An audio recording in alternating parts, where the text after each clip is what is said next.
So, আজি হৈছে 28 November 2024. In this journey of figuring out what I will do in the future, মই আজি জানিলোঁ এটা ৱেবছাইটৰ বিষয়ে যিটো adx.org.school.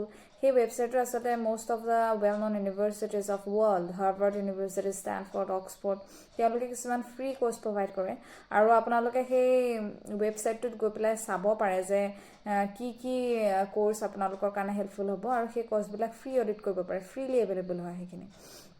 গতিকে মোৰ ক্ষেত্ৰত আজি মই সেইটো এক্সট্ৰাঅৰ্ডিনাৰী কিবা এটা ফিগাৰ আউট কৰিলোঁ আৰু মই এইকেইদিন কিতাপ পঢ়ি আছোঁ যে 0 to 1 আৰু গেৰিভিৰ আন এখন কিতাপ কি আছিলে 12 Habits of Something কিবা এটা আছিলে আৰু সেইখিনিৰ পৰা মই কি ইনচাইটছ পাওঁ সেইখিনিও কৈ যাম আৰু আজি বিশেষকৈ মই সেইটোৱে এটা এক্সট্ৰাঅৰ্ডিনাৰী বহুত ভাল এটা ৱেবছাইটৰ বিষয়ে গম পালোঁ আৰু সেইটো বহুত হেল্পফুল হয় সেই বিষয়ে জানিলোঁ আৰু ChatGPTটো মই ৰেগুলাৰ ইউজ কৰোঁ সেই বিষয়ে সেইটো আপুনি চাব পাৰে।